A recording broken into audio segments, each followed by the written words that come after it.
Suara riuh di kantin sekolah tak mampu menutupi desiran panas yang menjalar di tubuh Rani. Di sudut ruangan, ia mendengar dua siswi berbisik sambil sesekali melirik ke arahnya. Katanya Rani itu, kalimat mereka menggantung, tapi cukup jelas untuk membuat dada Rani sesak.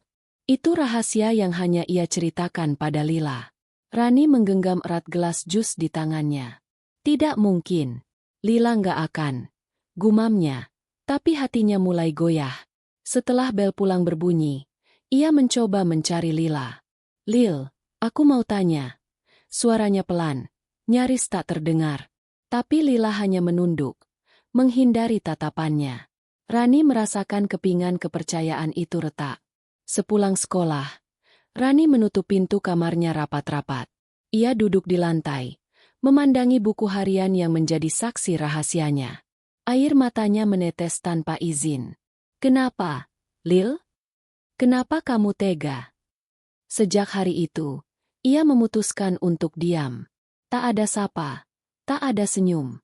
Lila hanya melihat dari jauh, dengan tatapan yang Rani tak mau artikan. Hari-hari di sekolah berubah menjadi asing. Dulu mereka selalu duduk berdua, tertawa di kelas, dan saling mengirim catatan kecil di tengah pelajaran. Kini, kursi di sebelah Rani tidak ada orang. Lila mencoba mendekat beberapa kali. Rani, aku, bisa jelasin, ucapnya pelan di koridor. Tapi Rani pura-pura sibuk merapikan buku. Di rumah, ibunya menyadari perubahan sikap Rani. Kamu kenapa, Nak? Kayak lagi jauh sama teman. Rani hanya menjawab singkat. Enggak apa-apa. Tapi sebenarnya, hatinya berisi. Malam itu, ia membuka ponselnya. Ada banyak pesan dari Lila yang tak ia baca. Satu pesan terakhir tertulis, "Maafkan aku, Ran, aku nggak bermaksud." Namun, amarahnya lebih keras dari rasa rindu. Ia memilih mematikan ponsel dan membiarkan jarak itu semakin melebar. Hujan turun deras di hari Sabtu. Rani yang biasanya menghabiskan waktu di rumah, terpaksa pergi ke toko untuk membeli beberapa keperluan ibunya. Di jalan, ia melihat Lila berdiri di bawah atap halte, memeluk tas erat-erat. Wajahnya pucat. Halo, Ran. Sapanya ragu. Rani mengangguk singkat. Suasana hening. Hanya suara hujan yang menemani. Ran, aku cuma cerita sama satu orang, dan aku nggak tahu kalau dia akan menyebarkannya. Aku bodoh banget. Lila menunduk. Aku minta maaf. Rani menatapnya sekilas, lalu melangkah pergi tanpa jawaban. Tapi di hatinya, kata-kata Lila berputar. Malam itu, ia sulit tidur. Bukan karena hujan, tapi karena rasa bersalah yang diam-diam ikut tumbuh di sela-sela amarahnya. Beberapa minggu kemudian, sekolah mengadakan lomba drama antar kelas. Guru menunjuk Rani sebagai pemeran utama dan Lila sebagai penulis naskah. Keduanya tak bisa menghindar. Awalnya, latihan terasa canggung. Mereka bicara seperlunya, hanya soal teks drama. Namun, di balik layar, Rani mulai melihat usaha Lila. Gadis itu tak lagi banyak bicara, tapi selalu memastikan Rani punya naskah revisi, menyiapkan kostum, bahkan membawakan minuman. Suatu sore, ketika semua pulang, Lila menghampiri Rani.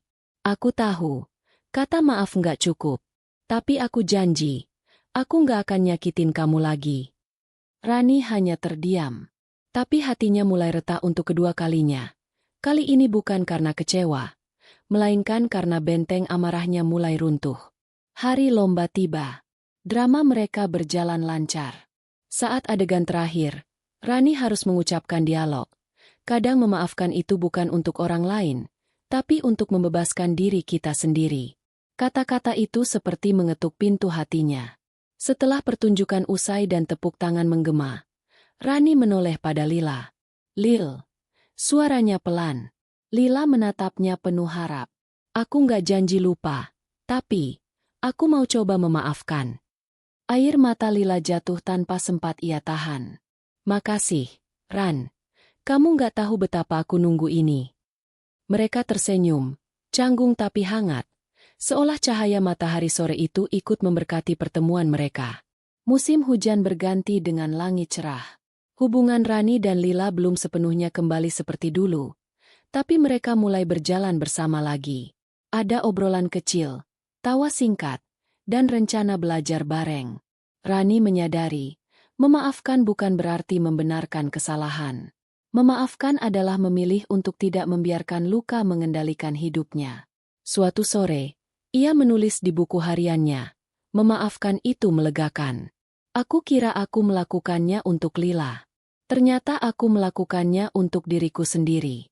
Dari situ, ia tahu, beberapa pelajaran hidup tak pernah diajarkan di kelas, tapi datang dari hati yang patah, lalu sembuh perlahan. Kadang, memaafkan itu bukan hal yang mudah. Ada luka yang membuat kita ingin menjauh. Ada ego yang membuat kita enggan mengulurkan tangan. Tapi, saat kita memaafkan, kita sebenarnya sedang membebaskan diri dari beban yang selama ini kita bawa. Memaafkan bukan berarti melupakan atau membenarkan kesalahan. Memaafkan adalah memberi kesempatan pada hati untuk sembuh. Ingatlah, hidup terlalu singkat untuk dihabiskan hanya dengan menyimpan amarah. Jika hatimu siap, ulurkanlah maaf, bukan hanya untuk orang lain, tapi juga untuk dirimu sendiri.